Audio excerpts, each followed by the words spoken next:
The City Nature Challenge Backgrounder.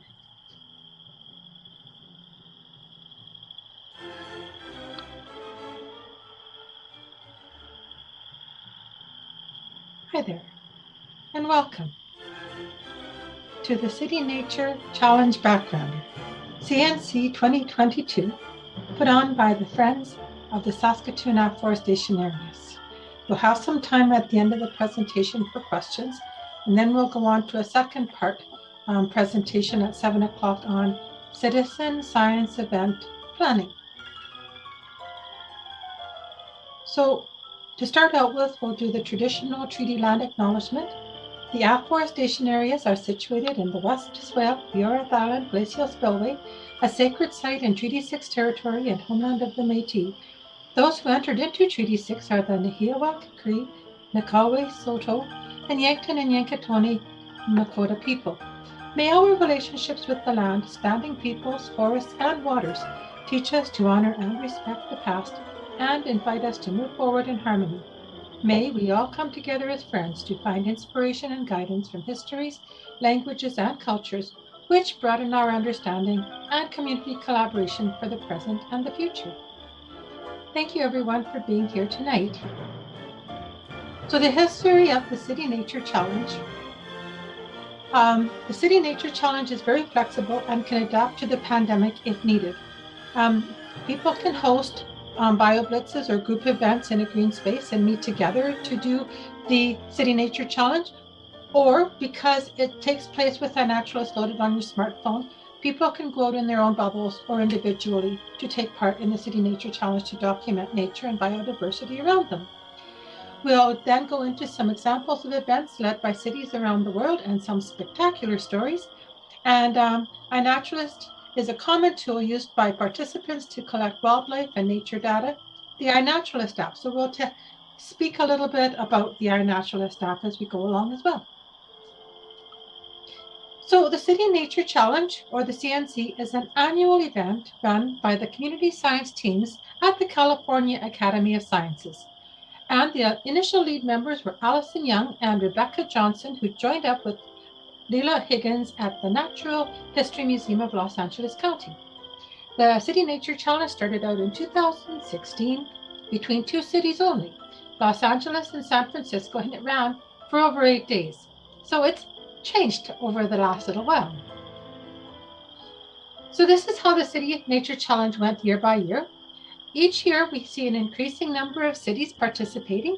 Therefore, the observations of different kinds of biodiversity are increasing around the world, and the number of species are also increasing. The number of observations and species are different because sometimes the species have multiple photographs and observations taken of them. And here we see again, the people involved is also increasing. There are no statistics for 2022 because they really wanted people to be careful because of the COVID pandemic. And so they still went out. There were still people involved, but there was no official competition. So what are the goals of the City Nature Challenge? Basically, it is to support international global conservation efforts. But just to make it a little bit fun, there is awards given to the cities that make the most observations, find the most species, and engage the most people. So it's a wonderful way to document plants, animals, and other organisms in urban areas and around the city. So how does the iNaturalist software work on your smartphone? Computer vision technology produces an automated species identification based on precisely identified images of a species already in the iNaturalist database, and a classifier is trained for the image recognition algorithms. And so the computer vision technology gets smarter and smarter and smarter the more observations are uploaded to the iNaturalist app. Then the observations are discussed in a crowdsourcing collaboration. So once you have your organism online, you can click on what did you see, and we'll just show that screen in a little bit. And the automated species identification, does its work. And then people, the specialist scientists from around the world come along. There has to be a 2/3 agreement on every organism to get to species level. So that's kind of exciting that it has a check and a double check. So the original concept behind iNaturalist began in 2008. The Berkeley School of Information out of the University of California. There were 3 students, Nate Igrin, Jessica Klein, and Kenichi Yuda, working on their master's final project. And I'm not sure if I got their names correctly pronounced. Sorry about that. Dr. Scott Laurie, who is now co-director of iNaturalist, set up a company in 2011 with Kenichi, which formed the base of iNaturalist. Then, in 2014, the California Academy of Sciences acquired iNaturalist, and so on. So it's been a very useful and ever-evolving programming endeavor. So Scott Laurie says it this way: we protect what we love, and we love what we understand. Kenichi says, I'd like people to know that iNaturalist is not just a way to help scientists or an app that tells you what plants and animals are. It's really a community of people who care about nature and help each other learn about it. The other morning, I saw an observation of a western tiger swallowtail. In addition to the organisms, there are people. Someone else cares about the same butterfly that I care about. And if we care about it, maybe other people will care about it too. And here is that butterfly that Kenichi was talking about. So how can I help? iNaturalist, and using it is as easy as 1, 2, 3. You just get the iNaturalist downloaded onto your phone. You take a picture with iNaturalist open on your phone, so snap it, you share it online, and then the identification process begins. And here it is again. You just download and then you upload the picture, and it doesn't matter what you photograph in your local area. It can be a tree, plant, insect, animal, mushroom, fungi, lichen. You don't even have to know anything about the species you are observing. The teams of experts will be reviewing and updating the information that's submitted, so you can just log back in later and learn more about what you've spotted. So in this case, someone is taking an observation of a feather with their phone, and then if they wanted to, they could click on what the iNaturalist computer algorithm says for the identification, or you could just put in birds, because we know that feathers come from birds. So find it, snap it, and share it. Easy peasy. So find wildlife, and as we just said, it can be insects, mushrooms, and animal evidence of life. And here, evidence of life could be shells, scat, fur, tracks, like the feathers we just saw, or nests, homes of any wildlife that you see, like burrowing dens or anything like that, that you find in your neighborhood, your home, your backyard, or even through your window. There might be insects that are hiding in different nooks and crannies all around us. So iNaturalist uses a computer vision technology to suggest a genus and a species. The images on iNaturalist have a place, a date, and media with them. So when you're out in the field, you can either take a photograph, or you can record the sound, or you can do both. And then that's used as a comparison base for the model for the artificial intelligence to do its work. So it's a combination of the algorithms with the crowdsourced human identifier. And areas with higher biodiversity also need higher observers to build the database. So in this case, this wonderful organism, iNaturalist, when you click on what is it, comes up with a suggestion that it might belong to the genus of night herons. And then you can click on this link, View. And that will bring up other images of night herons already in the iNaturalist database.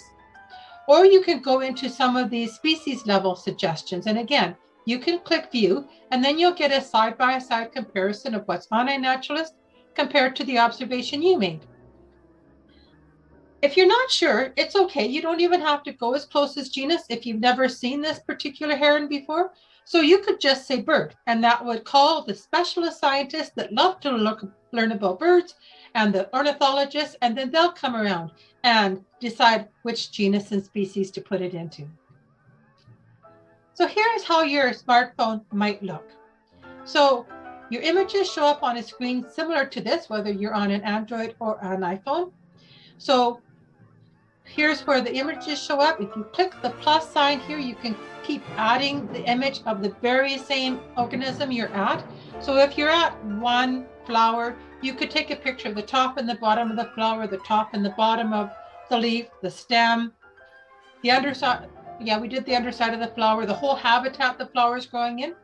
And then if you're on Android, then you would click at the top of the screen. Up here, you'd say save. And if you're on an iPhone, you click down here and say share. And before you would click save or share, you could click on what did you see.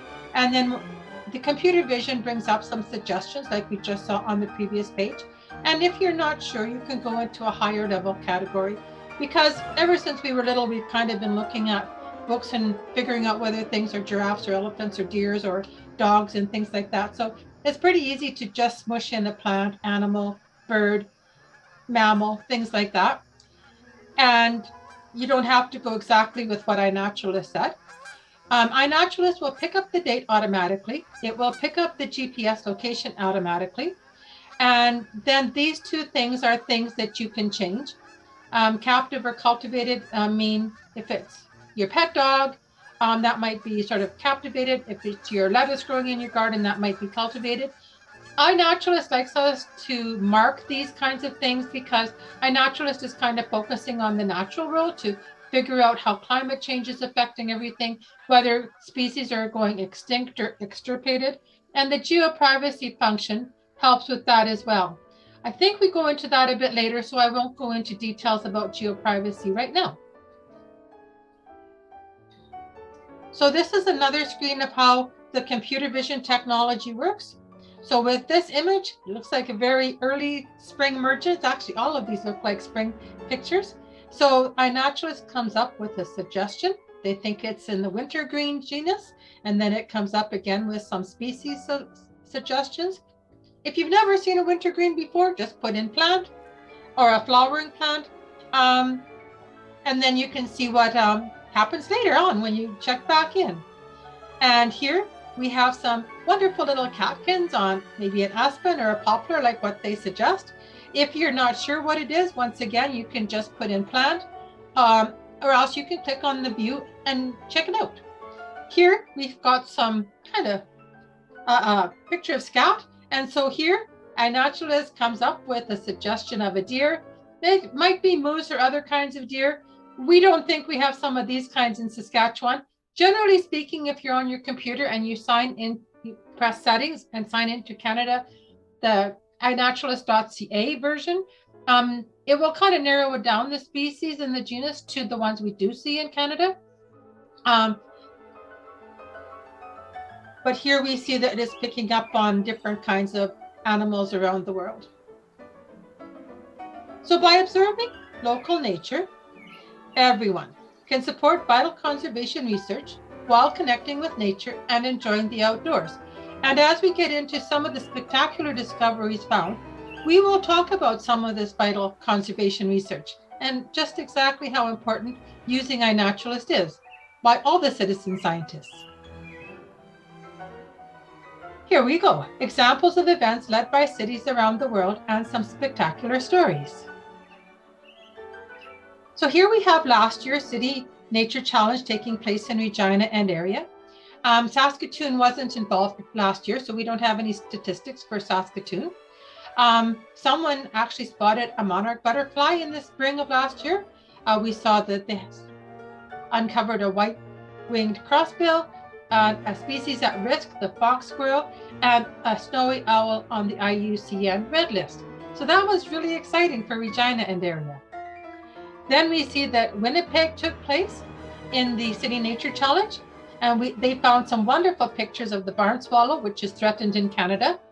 The common grackle, which used to be quite a bit more common, is now near threatened. The green ash is on the critically endangered IUCN red list. It's a beautiful tree. There are some measures that can be taken about the emerald ash borer, but right now it is on the critically endangered IUCN red list. And this is a picture of the goldenrod gallfly. Once again, this little gallfly is in an imperiled status.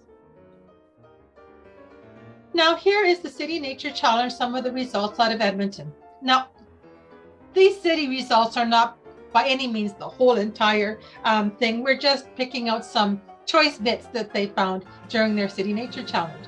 So someone took a picture of some fluffy dust lichen, and then we find out later that it's an imperiled lichen. Here's a beautiful, cute little blue jay bringing in spring. The American white pelican, we actually have in Saskatoon a pelican contest for the first one sighted in the spring. And here we see that they're imperiled in Alberta and vulnerable in Saskatchewan. So that's pretty sad. So we have to look after our pelicans. And we have also a cute little purple finch here. Calgary, we picked out some different observations from Calgary. Here we see that even taking a picture of insects, such as a ladybug, can be very informative on iNaturalist. 2 taxons, insects and fungi, have so much work needing to be done on it. There are so many insects that there are actually quite a few discoveries made in the insect family, and fungi are very hard to identify. So again, they're very hard to classify as being endangered or threatened. So these two really, really need our help, fungi and insects. The silver buffalo berry, we have quite a lot of those in Saskatchewan. They're a native plant. However, here we see that they are found to be vulnerable in Alberta. Here's a western white little butterfly. And when we were looking at some of the organisms that were around last spring, especially for our area and around and about Saskatoon, we were looking to see whether the insects, the morphology would be like in cocoon or chrysalis stage, caterpillar, or full grown as an adult stage butterfly or moth. And we found both caterpillars and moths and butterflies in adult stage. So we found that to be very interesting. So it will be interesting to see what we find this year.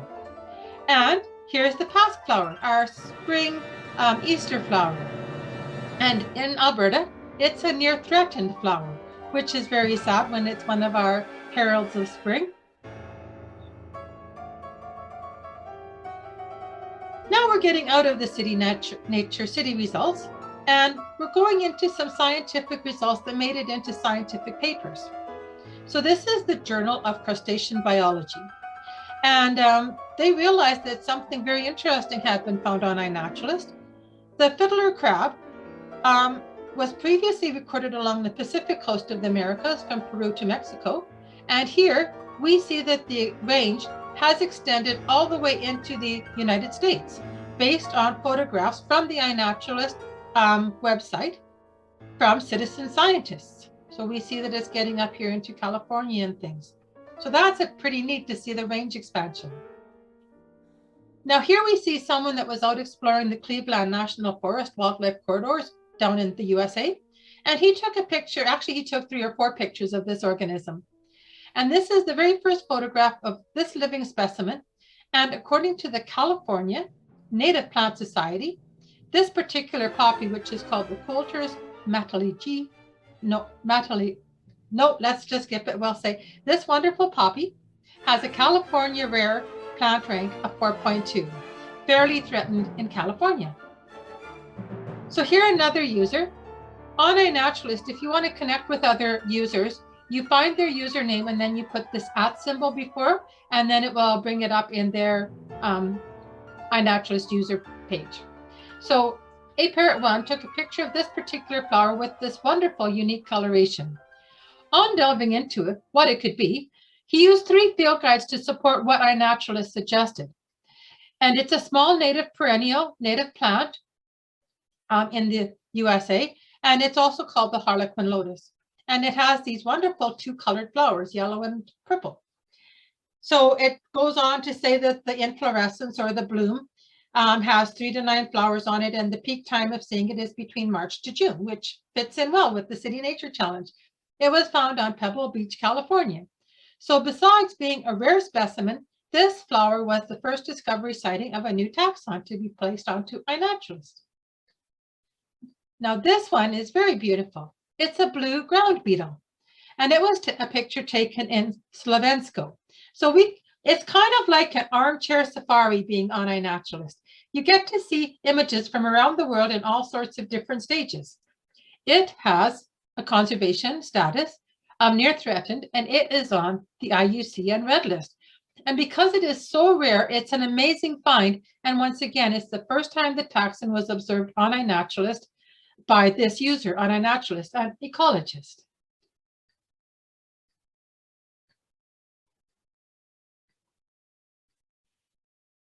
Now, this is another journal entry. Citizen science leads to snail rediscovery in Vietnam. Scientists have rediscovered a small species, a snail species not seen for over 100 years after spotting a picture of the species on iNaturalist. So Scott Trageser took pictures of several species of invertebrates he encountered on the Can Island, part of an archipelago off the southeast coast of Vietnam. And he posted them to Citizen Science website, iNaturalist, hoping that an expert somewhere in the world would be able to identify his specimens and benefit from his observations. A little bit later, that's exactly what happened. Trageser was contacted by Jan Kit Phoon, a Malaysian malacologist who specializes in Southeast Asian snails. Jan had identified one of the species captured on film by Trageser as this kind of snail that had not been seen in over 100 years. No photo of a live specimen had ever been seen before. So this is saving species with crowdsourcing. Carrie Seltzer, PhD, is one of the iNaturalist curators.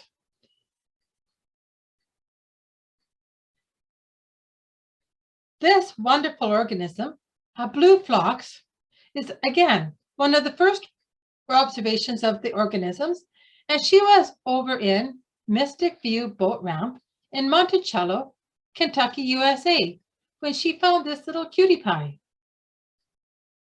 So it's amazing what you'll find on iNaturalist. Now this is talking about range extensions. Now we are kind of familiar with the sad story of our elms, that they're being affected with a fungus that is transported by the bark beetle, and we just lump the fungus and the beetle together as Dutch elm disease. And here we can see the larva of the beetle as it crawled underneath the bark and made all sorts of wiggly patterns as it got its nutrition. When it turns into a beetle, after it eats enough nutrients, the shell of the beetle is kind of rough, and it picks up the various spores of the fungus, and then it flies off. And if there is an elm that's in distress, that maybe has been pruned at the wrong time of the year, and it's vulnerable, it's kind of like its immune system is weakened, then Dutch elm disease can go into that elm, and that's how Dutch elm disease has been spreading. That's why there's a pruning ban on elms, so that the Dutch elm disease can't spread quite so easily into a new host. But here we have somebody that took a picture of these wiggles in a leaf. And this was taken in southern Quebec. And they didn't know what was causing the insect damage to the leaf. She just knew it was evidence of a species. So someone else came around and they thought that it might be a European insect. And they reached out to other specialist scientists around the world to confirm their suspicions. Like, were they right? Could it be that a European insect is now in North America, in southern Quebec? And sure enough, it has been confirmed that the elm zigzag sawfly has come to North America, and people are on the lookout for it. So now our poor elms have two little pests bothering them. Now then, Andrew Deacon is an aquatic and small vertebrate ecologist, but he loves to contribute to iNaturalist. So he expanded his life journal on iNaturalist to include images of these blue cranes. We don't have those up here. They are near threatened in South Africa, and according to the ESCOM Red Data Book of Birds of South Africa, this one is near threatened. Deacon loves to go out photographing all biodiversity, and the result is that he submitted the very first observation of this organism to iNaturalist. So isn't this snake's head fritillary very gorgeous? This photograph was taken in England by Bondi 8, and it was again the very first observation of this very vulnerable species. It has a very limited range, and it is susceptible to poaching. So when we were looking at the phone screen earlier, we were talking about whether or not things could be, usually the default for showing the location of an organism is that it's a pinpoint and people can see where the organism is. As soon as, if you know that it's a species at risk, or if iNaturalist discovers that it's a species at risk, then you can occlude the location to a half-mile square, or you can totally remove the location of the species so that if poaching does occur, you hide the location and then it can't anymore because of your observation. So therefore you can share it with specialist projects that look into species at risk, and yet you can save it from the general public who might want to find out where it is. So over in South America, near Colombia, this cute little fellow was found, and it's the very first time a recording as a live specimen of this taxon was taken. This is a rare and vulnerable organism, and it again is on the IUCN Red List.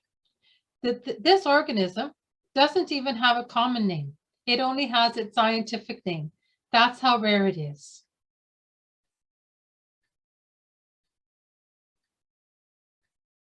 So Steve Stevens grabbed this observation of an endangered green sea turtle.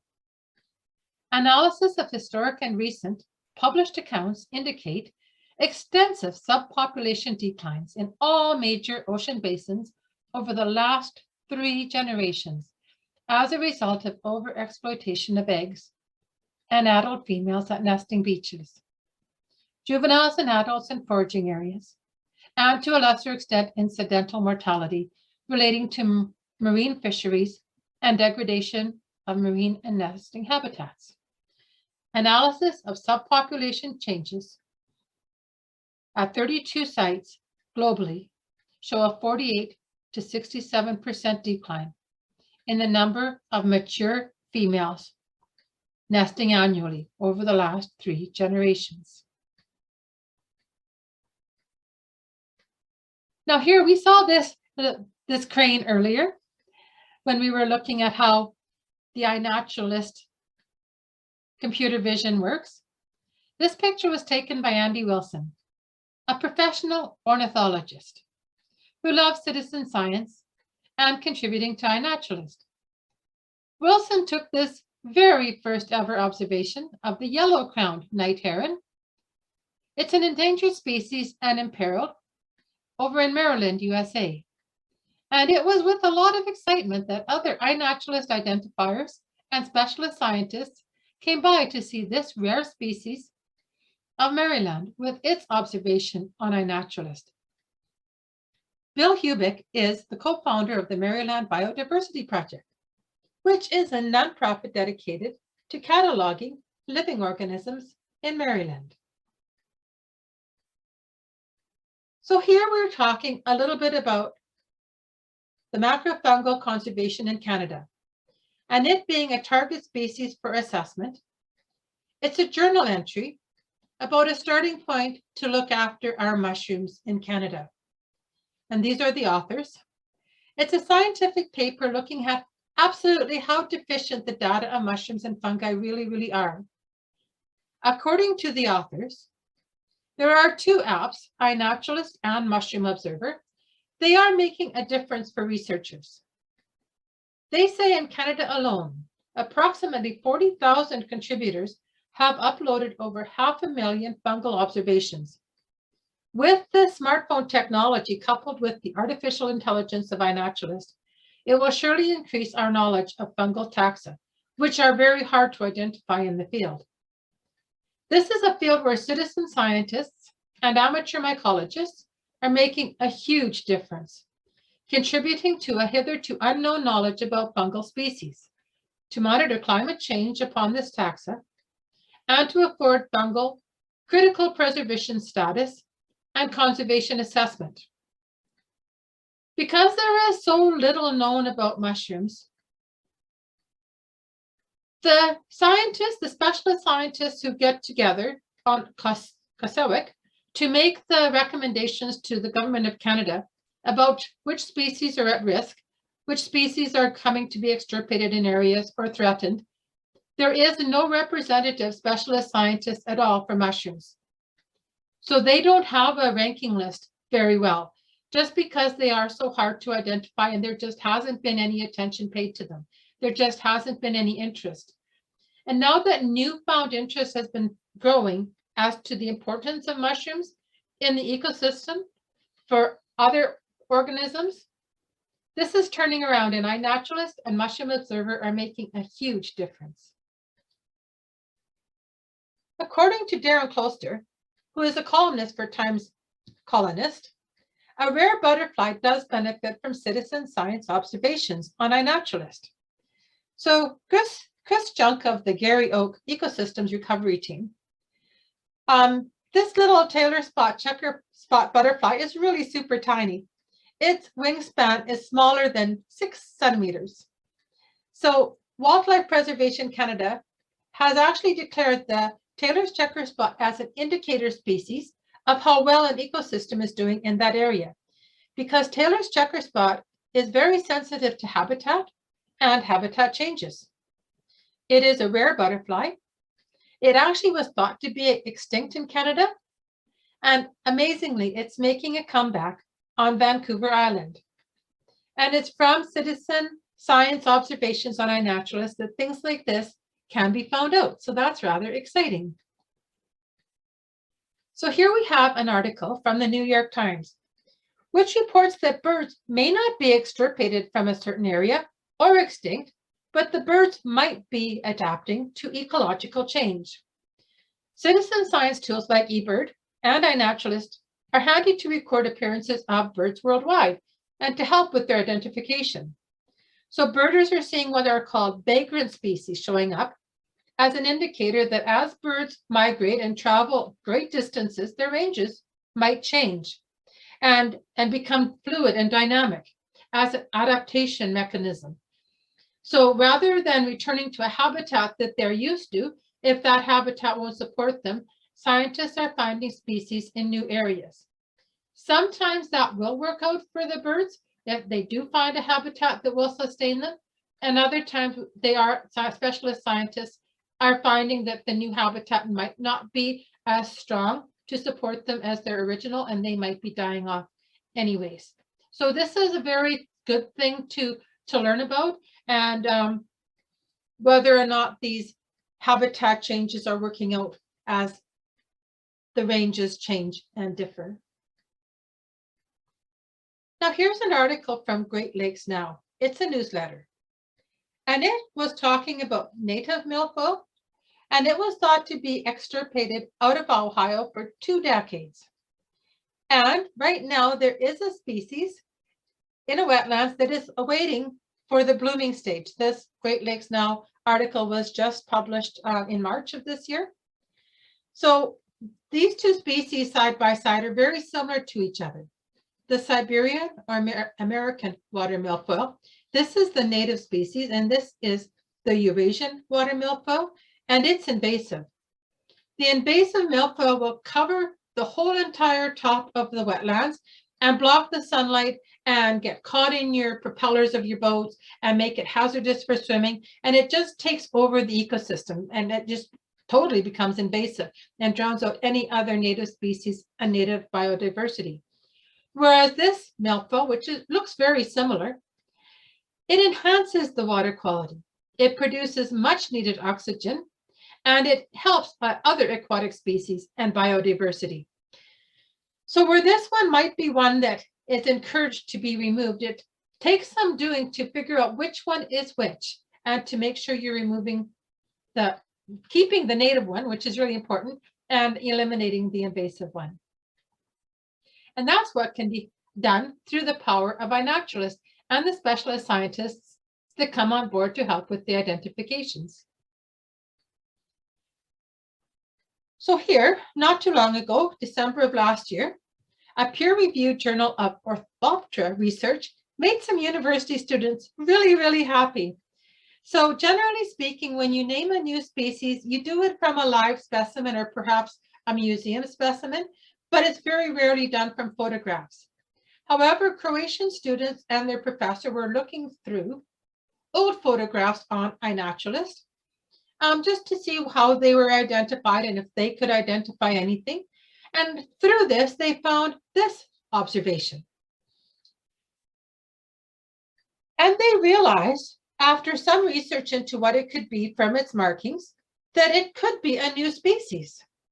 And it brought much discussion and many other specialist scientists to this particular organism, which was photographed by this username, SINDIC.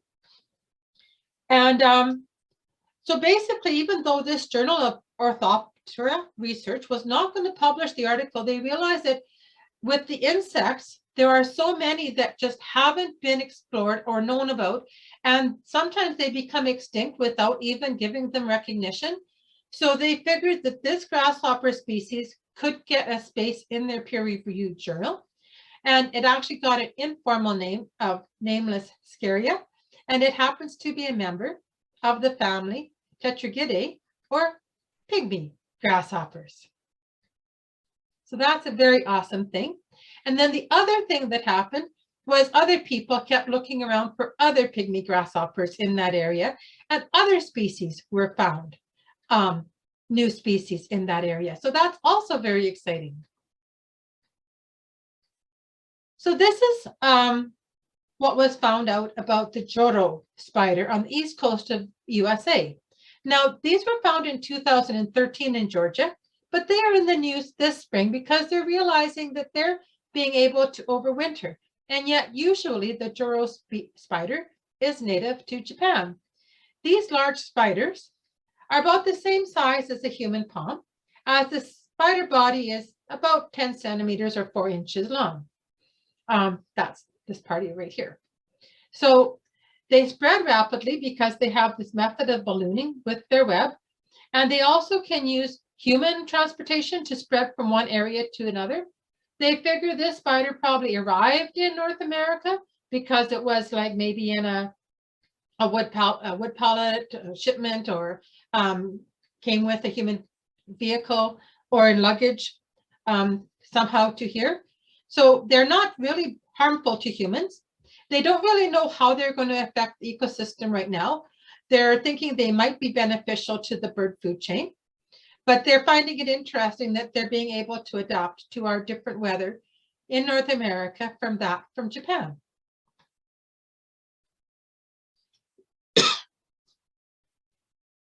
So citizen scientists actually uncovered some very strange behavior of these butterflies that got the nickname of being vampire butterflies, and it was reported in Discover magazine. This vampire behavior actually led some students to lead to a new term called kleptopharmacophagy. And 7 species of this Danane butterfly, which is the monarch butterfly, happens to belong to this particular family, but it's a different species. So this particular 7 species of Danane butterfly were seen to be scratching the caterpillars or the larvae and then drinking. So generally speaking, butterflies scratch and drink plants for their sustenance, and had not been seen doing this vampire type behavior towards caterpillars. So specialist scientists think that the butterflies were looking for a particular alkaloid, a toxic chemical that they use as a defense from predators. Because as the caterpillars eat the plants, they actually get this alkaloid automatically, whereas butterflies don't have the capacity the caterpillars have to chew on leaves like caterpillars. So with more research on iNaturalist, this team of students, T and his team, found that butterflies actually were scratching other adult butterflies and also drinking from their wings. So this Izmir tiger butterfly, a photograph actually taken by CNCYXE, was one of the vampire species. So here we see that Tacoma tree planting does help young scientists learn how Western red cedars can survive a changing climate. So we have an experiment started by Seth Truscott from the College of Agricultural, Human, and Natural Resource Sciences in the Washington State Insider News report. Hilbert mentioned that Western red cedar is a keystone species, again, monitoring how the ecosystem is doing. And here's a situation with dying trees and dieback from the tips and the tops of the trees. A forest health watch program is being initiated by Hilbert to bring on board citizen scientists to help monitor the Western red cedar tree population to determine why the trees are showing this dieback. So once again, citizen scientists are helping to look after the Western red cedars. Now this screen, just to have a moment of silence, there are people in the Ukraine still trying to make observations on iNaturalist where it is safe to do so. Some observations made on iNaturalist by Ukrainian observers are this common snowdrop. It's near threatened and it's on the IUCN red list in the Ukraine. This very cute wild horse is also an endangered species of the Ukraine and on the IUCN red list. This very beautiful lady slipper is near threatened, found in the Ukraine and on the IUCN red list. So it's not just the people of the Ukraine that are suffering these days, it's also the ecosystem.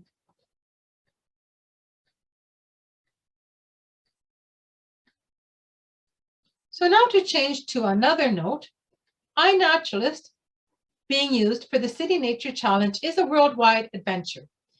This year, over 400 cities have signed up to be part of the City Nature Challenge worldwide. And yet we're having a little mini challenge. There's 2 cities in Saskatchewan that have signed up, Regina an area and Saskatoon an area.